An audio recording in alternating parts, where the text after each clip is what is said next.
নমস্কার বন্ধুরা, next destination food and travel blogging নিয়ে এলো আপনাদের জন্য একটি মিনি ব্লগ। দিনটা ছিল 1 জানুয়ারি। বন্ধুদের এবং ফ্যামিলিকে নিয়ে আমাদের একটা বেরোনোর পরিকল্পনা হলো উইদিন কলকাতা, এবং যেহেতু দিনটা ছিল 1 জানুয়ারি, প্রচণ্ড ভিড় থাকবে চারিদিকে, তো আমরা একটু নিরিবিলি একটি জায়গা খুঁজে নিলাম, যেটা ছিল Nalban food park. Nalban food park সম্বন্ধে কিছু ইউটিউবার, খুব কমই ভিডিও আমরা ইউটিউবে দেখতে পেয়েছি, তো সেখান থেকে ইউটিউবাররা যারা ব্লগিং করেছিল ভালো কিছু তথ্য নিয়ে আমরা ভাবলাম যে why not visit this place. So আমরা পৌঁছে গেলাম সকাল সকাল, ব্রেকফাস্ট সেরে বাড়ি থেকে পৌঁছলাম। গেট নাম্বার 1 দিয়ে আমরা এখানে ঢুকলাম। গাড়ি নিয়ে যাওয়া হয়েছে উল্টো দিকে, নিকো পার্কের ঠিক পাশেই। 30 টাকা করে লেগেছিল পার হেড আমাদের এই এখানে এন্ট্রি ফিজ। আপনি সারাদিন এই 30 টাকা দিয়ে এই জায়গাটিকে উপভোগ করতে পারেন। গেট নাম্বার 1-এই আমাদের বোটিং অ্যারেঞ্জমেন্টস ছিল। এটা 3টে গেট আছে, gate number 1, gate number 2, gate number 3। So gate number 1-এ আমরা ঢুকলাম, ঢুকে এখানে একটু ঘোরাঘুরি করলাম। একটা বড় মাঠ ছিল, আমাদের সঙ্গে বাচ্চারা ছিল, তো খুদেদের জন্য খেলার জায়গাও ছিল। বড় মাঠ মানেই খুদেরা খেলবে, দৌড়বে। একটি বড় ঝিল ছিল এই গেট নাম্বার 1-এ, যেখানে বোটিংটা হয় অ্যাকচুয়ালি। খুব সুন্দর লাগছিল। ইট ওয়াজ আ সানি মর্নিং। খুব সুন্দর একটি বোটিং রাইড আমরা করেছিলাম। 4 জন আমরা উঠেছিলাম, 4 জন পার হেড 130 টাকা করে লেগেছিল। পার হেড 130 টাকা বোটিং চার্জ। সো এই টোটাল বোটিংটা করে আমাদের ভালো লাগলো। একটি রাস্তাগুলো একটু মনে হলো কোথাও একটু, যদি এত সুন্দর একটি প্রপার্টি, সো এখানে একটু যদি আরেকটু বেশি রক্ষণাবেক্ষণের একটু কিছু দেখলাম, যেটা একটু দরকার ছিল। আরও ভালোভাবে যদি রক্ষণাবেক্ষণ করা যেত, জায়গাটি অপূর্ব, আরও সুন্দর লাগতো। এই সেই মাঠ, এখানে বাচ্চারা খেলতে পারবে, দৌড়াতে পারবে। শীতের বেলা আপনি রোদ পোয়াতে পারবেন সুন্দরভাবে। সুন্দর লাগবে আপনার জায়গাটি। খুবই নিরিবিলি, লোকজন খুব একটা এখানে ছিল না, খুব কম লোকজন ছিল। সো আমাদের জায়গাটি খুব ভালো লাগছিল, কারণ আমরা বেসিক্যালি গেছিলাম এরকম একটি নিরিবিলি জায়গা, যেখানে বসে গল্প আড্ডা হবে, একটু খাওয়া দাওয়া হবে, বাচ্চারা নিজেদের মতন খেলবে, দৌড়বে। সো এই সেই মাঠ। এখানে গেট নাম্বার 1, 2, 3, 2 নম্বর গেটে একটি রেস্টুরেন্ট প্লাস বার আছে, এবং 3 নম্বর গেট যেটা, সেখানে হচ্ছে আমাদের, যেখানে আমরা খাওয়া দাওয়া করেছিলাম, ভুরি ভোজ, একটি বাঙালি রেস্টুরেন্ট। এটা দেখতে পাচ্ছেন, এই যে বার এবং বার কাম রেস্টুরেন্ট, এটা গেট নাম্বার 2-এ। তো এখানে আমরা কখনো ভিজিট করিনি, এবারেও আমরা যাইনি। সো আমাদের ডেস্টিনেশনটা অন্য ছিল, সেটা হচ্ছে আমরা বাঙালি খাবার খাবো, তাই ভুরি ভোজ। ওখানে মাছের কিছু ডিশ, খুব ভালো আইটেমস পাওয়া যায় বলে শুনেছিলাম। সো গেট নাম্বার 2 ক্রস করে গেট নাম্বার 3, আমাদের গেট নাম্বার 1-এ গাড়িটা আমরা পার্কিং করার জায়গা ছিল। ওটা সারা দিনের জন্যই ওটা আপনি রাখতে পারেন, যতক্ষণ আপনি ওখানে থাকবেন। আপনি গেট নাম্বার 2-1 ক্রস করে একবার ঢুকে গেলে ভেতরেই ইন্টারলিঙ্কড রয়েছে।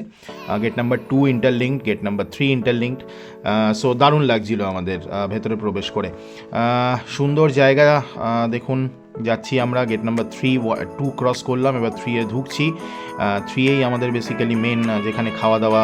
আমরা মোটামুটি 12:30, 1:45 নাগাদ খেতে ঢুকেছিলাম, কারণ দিনটা 1 জানুয়ারি ছিল। আমরা ভাবছিলাম যে যাতে একটা মানে ভিড়টা যাতে এড়ানো যায়, খুব বেশি যদি বেরোন। এই রেস্টুরেন্টটা খুবই, মানে অ্যাটলিস্ট রেস্টুরেন্টে অনেক লোক খেতে আসে এই রেস্টুরেন্টে।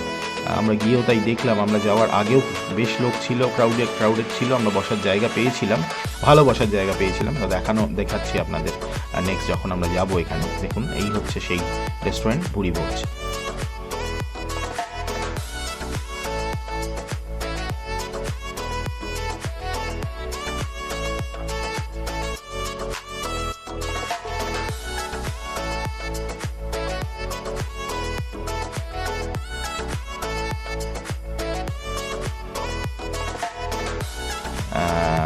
জন্য আপনাদের রিফ্রেশমেন্টের জন্য, এবং অনেক কিছুই এখানে রয়েছে। সো অনেকে আমরা ভাবি যে একটা জায়গায় যাব, সেখানে সব কিছু থাকবে কি না বেসিক্যালি। সো সব কিছুই এখানে আপনারা পেয়ে যাবেন। এই ভুরি ভোজ এই তার এন্ট্রি, যদি আপনি ভুরি ভোজে এখান থেকে 3 নম্বর গেট দিয়ে ঢোকেন, তাহলে এই 3 নম্বর গেটেও একটা এন্ট্রেন্স আছে শুধু ভুরি ভোজে আসার জন্য। সো এই দেখুন ভুরি ভোজের এই রেস্তোরাঁ, এই সামনে দেখুন চেয়ার পাতা, ভেতরে ওদের সিটিং অ্যারেঞ্জমেন্টস রয়েছে। দেখুন প্লেন একটা দেখতে পাচ্ছি, সামনে এয়ারপোর্ট। সো প্লেন ল্যান্ড করছে, সুন্দর। বাচ্চারা খেলছিল, সামনে ঝিল, সুন্দর লাগছিল। ইট ওয়াজ আ সানি মর্নিং, সানি আফটারনুন। আপনি খেতে সুন্দরভাবে টেবিল চেয়ার পাতা, আপনি ওখানে বসে খাবার অর্ডার করে আপনি সুন্দর একটি দৃশ্য দেখতে খাবার খেতে পারেন। তো এটা ছিল খুব সুন্দর একটি জায়গা, যেখানে আমরা প্রথমবার গেছিলাম। It was our first visit to this place.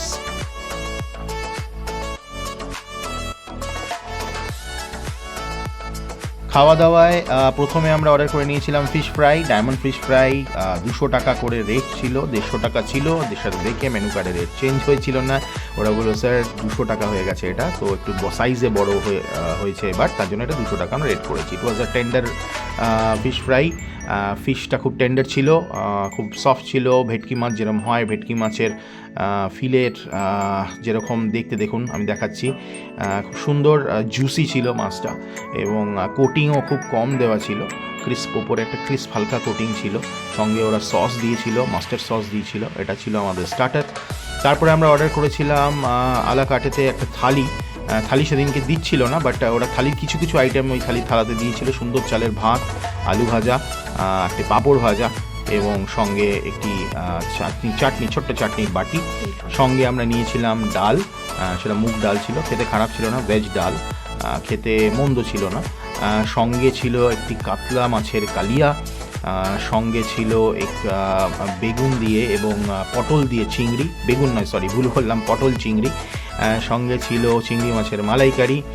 তো এই ছিল টোটাল ওভারঅল আমাদের ফুড যেটা আমরা অর্ডার করেছিলাম। তো খাওয়া যখন শুরু হলো তখন ভেটকি মাছটা অবভিয়াসলি খুব সুন্দর ছিল, আপনাদের বললাম ফিশ খুব টেন্ডার ছিল, ফ্রেশ ছিল। কাতলা মাছও খুব ভালো ছিল, কাতলা মাছও খুব ফ্রেশ ছিল। অ্যাকচুয়ালি ফিশের এখানে যে ব্যাপারটা সেটা দেখলাম খুব ফ্রেশ ফিশ এরা দেয়, এবং ভেটকি মাছের পাতুরি যেটা নিয়েছিলাম সেটাও খুব ফ্রেশ ছিল, মানে মাছটা খুব ফ্রেশ। এই মেনু কার্ড আপনি দেখতেই পারবেন কি এখানে অ্যাভেলেবেল আপনি আছে, এদের সবই মোটামুটি অ্যাভেলেবেল ছিল বা থাকে। Rates are also very reasonable. এই ছিল আমাদের মিনি ব্লগ। ভালো লাগলে like, comment and subscribe friends. Thank you.